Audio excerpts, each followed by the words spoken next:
నమస్తే, welcome to our channel. నేను మిషాల్ని. AP మధ్య కుంభకోణంలో కీలక మలుపులు తిరుగుతుంది మనం చూస్తూనే ఉన్నాం. మరి ముఖ్యంగా చూసుకుంటే ఇప్పటికి అరెస్ట్ అయిన వాళ్ళు గోవిందప్రాజు కావచ్చు, ధనుంజయ రెడ్డి కావచ్చు, ఇటు దిలీప్ కుమార్ కావచ్చు, ఇలా అనేక రకాలుగా పేర్లు అయితే నమోదై ఉన్నాయి. మరి ముఖ్యంగా చూసుకుంటే వీళ్ళైతే విజయవాడ ఏసీపీ కోర్టులో లోతుగా విచారించే అవకాశం కూడా ఉంది.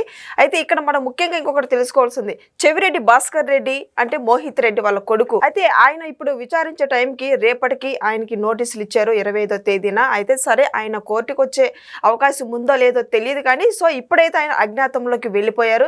తర్వాత ఇక ఆ పరిణామాలు ఎలా ఉండబోతున్నాయో ఎలా ఉంటున్నాయో తెలుసుకోబోతుంది. స్టూడియోలో ఉన్నారు పొలిటికల్ అనలిస్ట్ శ్రీలీల గారు ఉన్నారు. వారిని అడిగే కొన్ని విషయాలు మనం తెలుసుకుందాం. నమస్కారం మేడం. నమస్తే. అంటే విజయవాడ ఏసీపీ కోర్టులో లోతుగా విచారించే అవకాశం ఉంది. ఇక తర్వాత వాళ్ళు ఏం చెప్తారో, తర్వాత ఇది ఇంకెక్కడికి వెళ్తా ఎంత దూరం వెళ్తుందో తెలియదు లిక్కర్ స్కామ్కు సంబంధించి. మరి ముఖ్యంగా చూసుకుంటే చెవిరెడ్డి భాస్కర్ రెడ్డి కొడుకు మోహిత్ రెడ్డి తనకి నోటీసులు ఇచ్చారు. అయినా సరే ఆయన అజ్ఞాతంలోకి వెళ్ళిపోయారని మనకు వచ్చిన సమాచారం. ఇక ఎలా ఉంటుంది మేడం, దీని పరిణామాలు ఎలా ఉండబోతున్నాయి అంటే ఏం చెప్తారు? నిజంగా ఇంకా కేసు ఫైనల్కి వచ్చేసింది అనేది మనకి ఇక్కడ కనిపిస్తుంది. చెవిరెడ్డి భాస్కర్ రెడ్డి మరి మొన్న కొన్ని రోజుల క్రితం చూస్తే జగన్మోహన్ రెడ్డి భాస్కర్ అన్న చాలా మంచివాడు, భాస్కర్ అన్నని అన్యాయంగా అరెస్ట్ చేశారు. మరి భాస్కర్ అన్న ఎంత ఉత్తముడు అంటే జగన్మోహన్ రెడ్డి గతంలో చెప్పేవాడు కదా, నాకు సన్మానాలు చేయాల్సింది పోయి, నాకు శాలువాలు కప్పాల్సింది పోయి, నాకు పూలదండలు వేయాల్సింది అలా ఉండిద్ది. వీళ్ళంతా చేసేవన్నీ కూడా జగన్మోహన్ రెడ్డి పదే పదే పాపం ఏదైతే ఒక సామెత చెప్తూ వచ్చేవాడు, ఒక నీతి వాక్యాన్ని, చేసేవన్నీ కూడా ఎట్లాంటి పనులు అని చెప్పేసి చెప్పేవన్నీ శ్రీరంగ నీతులని. ఇట్లాగా జగన్మోహన్ రెడ్డి అంటే బ్యాచ్కే ఇది ఈ రోజున క్లియర్ కట్గా వాళ్ళకే వర్తిస్తుంది అనేది అర్థమవుతుంది. ఇంత నీచంగా వీళ్ళు చేసే పనులు ఈ రోజున చూస్తే అధికారంలో ఉన్నప్పుడు మరి లిక్కర్ స్కామ్ పేరుతో ఏ విధంగా వీళ్ళు చేసినవి అంటే, అసలు లిక్కర్ అనేది లేకుండా చేస్తాను, మద్యం అనేది లేకుండా చేస్తానని చెప్పి జగన్మోహన్ రెడ్డి ఏర్లై పారించారు. వీళ్ళు లేకుండా చేస్తామంటే అర్థం ఇదే. మీరు ఇన్ని విధాలుగా అంటే ఎన్ని అడ్డదారులు ఉన్నాయో అన్ని దారుల్లోనూ ఈ లిక్కర్ స్కామ్ల ద్వారా దోచుకున్నారు. మరి నిన్న చూస్తే చెవిరెడ్డి భాస్కర్ రెడ్డి ఏళ్ళు చూపిస్తూ పోలీసుల దగ్గర, మరి ఎవరైనా సరే నా గురించి నేనేది చెప్తే అది రాసుకోండి, మీరు అడిగిన దానికి నేను చెప్పటం కాదు, నేను చెప్పింది మీరు రాసుకోండి అన్నట్లుగా అక్కడ ఓవర్ యాక్షన్ చేశాడు అనేది కూడా వినిపిస్తుంది. అంటే తప్పు చేసి ఈ రోజున అడ్డగోలుగా దొరికిపోయి మీరు అడ్డగోలు పనులు చేసి మరి ఇంకా కూడా తప్పించుకునే ప్రయత్నం పోలీసుల మీద మీ రుబాబు ఏ విధంగా చూడాలి? ఇంత దొంగలు వీళ్ళు అసలు ఎలాంటి దొంగలు అనేది కూడా నిజంగా నార్మల్ దొంగలు కూడా భయపడిపోతారు. ఇంత మాకంటే కూడా వీళ్ళు చాకచక్యంగా ఇన్ని వేల కోట్ల రూపాయలు కొట్టేశారు రాష్ట్ర ప్రభుత్వం నుంచి అని. అంటే ఇక్కడ చెవిరెడ్డి భాస్కర్ రెడ్డి మరి తండ్రిని అరెస్ట్ చేయగానే కొడుకు మోహిత్ రెడ్డి పరారి. మరి మొన్న ఎలక్షన్ అప్పుడు చూస్తే అక్కడ పులివర్తి నాని మీద మరి వాళ్ళ భార్య మీద కూడా మరి ఇతను ఎట్లాంటి అనుచిత వ్యాఖ్యలు చేశాడంటే, ఒక పెద్ద చిన్న అనే గౌరవం లేకుండా, మహిళల పట్ల గౌరవం లేకుండా ఎలాంటి మాటలు మాట్లాడాలి అనేది కూడా మరిచి వీళ్ళు చేస్తున్న వీరంగం ఏదైతే ఉందో అక్కడ ఈ రోజున ఎక్కడ ఐపీ లేకుండా వెళ్ళిపోయాడు. అంటే ఎక్కడికి వెళ్తారు? ఎన్ని రోజులు మీరు కనిపించుకుంటూ ఉంటారు? కానీ చట్టం చేతులు చాలా పొడవైనవి. ఖచ్చితంగా మీరు చట్టానికి న్యాయానికి కట్టుబడి ఉండాల్సిందే. అతను రేపు ఎట్లాంటి పరిస్థితుల్లోనైనా వచ్చి కోర్టు ముందు మరి అతను ఏదైతే చెప్పదలుచుకున్నాడో, మరి వాళ్ళు ఫస్ట్ క్వశ్చన్ ఏంటంటే, పోలీసులు ఏది అడిగినా వాళ్ళు చెప్పే ఆన్సర్ ఏంటంటే తెలీదు, గుర్తులేదు, మర్చిపోయా. అవన్నీ కూడా ఏం జరిగినాయో సంబంధం లేదు. తుడా వ్యాను మరి దాంట్లో వీళ్ళు ఫార్చునర్లో ఏ విధంగా డబ్బులు తరలించారు, ఏ టోల్ గేట్ల దగ్గర కొన్ని చోట్ల తప్పించుకోవడానికి వీల్లేక ఆ టోల్ గేట్ల దగ్గర మనకి నమోదైంది కనిపించింది. కానీ ఆల్మోస్ట్ వీళ్ళు చేసిందంతా కూడా దొడ్డిదారులు అనమాట. అంటే సీసీ కెమెరాలు లేని ప్లేసులు, టోల్ గేట్లు లేని ప్లేసుల్లో మాత్రమే ఆ వ్యానుని తిప్పుతూ హైదరాబాద్ నుంచి మరి ఏపీకి ఎన్నిసార్లు వీళ్ళు డబ్బులు ఏ విధంగా చేరవేశారు. మోహిత్ రెడ్డి కీలక పాత్ర దీంట్లో పోషించాడు అనేది ఈ రోజున కనిపిస్తుంది. అందుకనే తండ్రిని అరెస్ట్ చేసిన వెంటనే కొడుకు కూడా నోటీసులు ఇచ్చారు. మరి ఈ రోజున అతను వస్తాడా, మరి నోటీసులు మరి ఏ విధంగా స్పందిస్తాడనేది మరి ఈ రోజున ఎక్కడ కనిపించిన ఇప్పుడు ముడుపులన్నీ కూడా ఇతర రాష్ట్రాలకు వెళ్ళిపోయాయని పెట్టుబడులు పెట్టుకుంటూ, అంటే అధికారం ఇంకా నెక్స్ట్ మనమే అధికారంలో ఉంటాం కదా అన్నట్టు వాళ్ళు ముడుపులన్నీ కూడా ఇతర రాష్ట్రాలకి చెల్లించారు, ఆఫ్రికా దేశానికి తరలించారనేది ఇప్పుడు మెయిన్ అదే వినిపిస్తున్నమాట.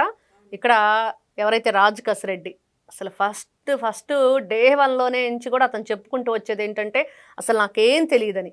తర్వాత చివరికి వచ్చేటప్పటికి అసలు ఎవరైతే లబ్ధిదారుడు ఉన్నాడో అతని పేరు చెప్తే నేను మళ్ళీ నాకు అదే చివరి రోజని. ఏ విధంగా చూడాలి వీళ్ళని? అంటే మీ ప్రాణ భయంతో మరి జన ప్రాణాలు పోయినా పర్లేదా? జనాల ప్రాణాలతో మీరు అడ్డగోలుగా ఆటలాడారు కదా, కల్తీ మద్యం తయారు చేసి జనాలు చచ్చినా పర్వాలేదు, మాకు డబ్బులు కావాలి, శవాల మీద ఆ పేలాలు ఏరుకుంటారు, చిల్లర డబ్బులు ఏరుకునే రకాలుగా వీళ్ళు ప్రవర్తించారు ఈ రోజున. ఇంత నీచానికి దిగజారిపోయి మరి వాళ్ళ ప్రాణాలతో మీరు ఈ విధంగా ఆటలాడి ఇష్టానుసారంగా వేల కోట్ల రూపాయలు దండుకొని అక్కడేదో ఆహార శుద్ధి కర్మాగారాలంట, మరి ఇనుప ఖనిజ కర్మాగారాలంట, రకరకాల వాటికి మీరు కంపెనీలు పెట్టుకోవడానికి వేల కోట్ల రూపాయలు తరలించారు. ఏం చేయాలి వీళ్ళందరినీ?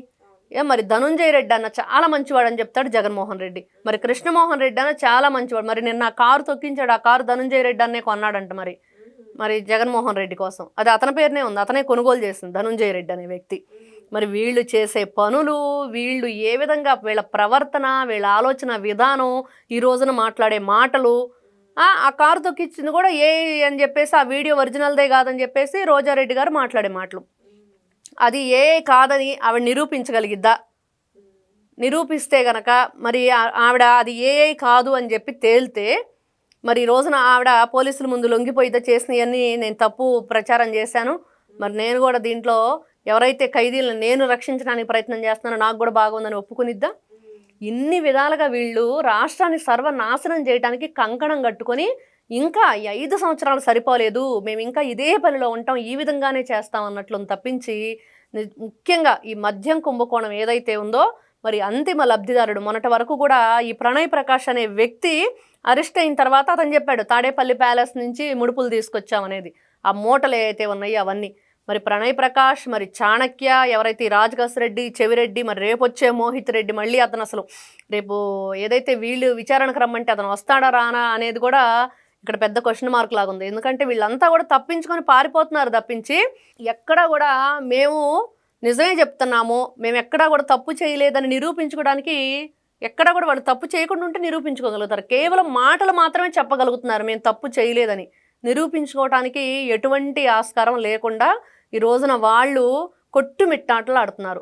ఎన్ని విధాలుగా అయినా సరే తప్పు చేశారు, ఈ రోజున తప్పించుకోలేకపోతున్నారు. ఇట్లాంటి వ్యక్తుల్ని నిజంగా రాష్ట్రంలో ఉన్న ప్రజలందరితో కూడా నిన్నెవరో చెప్తున్నారు, జగన్మోహన్ రెడ్డి మరి తడిగుడ్డలతో గొంతులు కోసేస్తాడు, ఈ రోజున ఇంట్లో వాళ్ళకి కోసేశాడు, కార్యకర్తలు, ఈ నాయకులు, మరి రాష్ట్ర ప్రజలందరికీ కోసేశాడని నిజంగా ఒప్పుకున్నాడు ఆయన, ఎవరో వైఎస్ఆర్సీపీ పార్టీకి సంబంధించిన నాయకుడు.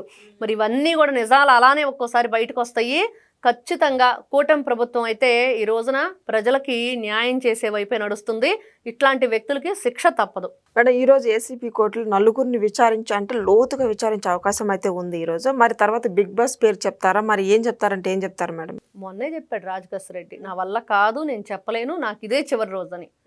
మరి ఈ ప్రణయ్ ప్రకాష్ అనే వ్యక్తి అంతో కొంత మొన్న చూసినట్లుగా చెప్పినట్లుగా మరి తాడేపల్లి ప్యాలెస్ ఏదైతే పేరు చెప్పటం, మరి ఇతని ద్వారా వస్తుందా? మరి మోహిత్ రెడ్డి అరెస్ట్ చేసిన తర్వాత విచారణలో అతను చెప్తాడా? మరి చెవిరెడ్డి భాస్కర్ రెడ్డి కూడా చెప్పే వ్యక్తి కాదు. ఆయన నిజంగా చాలా కరుడుగట్టిన తీవ్రవాది అన్నట్లుగా ఆయన ధోరణి మనకు అక్కడ కనిపిస్తుంది.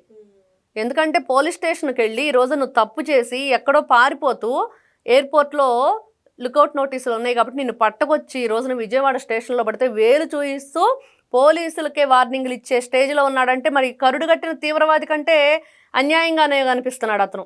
అంత ఘోరంగా ఉన్న వీళ్ళు మరి ఇంత చిన్న నార్మల్ విచారణలో చెప్తారా? మరి వాళ్ళకు తగిన ట్రీట్మెంట్ ఇస్తేనే వాళ్ళు చెప్తారా అనేది మరి పోలీసులకు అర్థమై ఉండిద్ది ఈ పాటికి. Thank you madam. నమస్తే.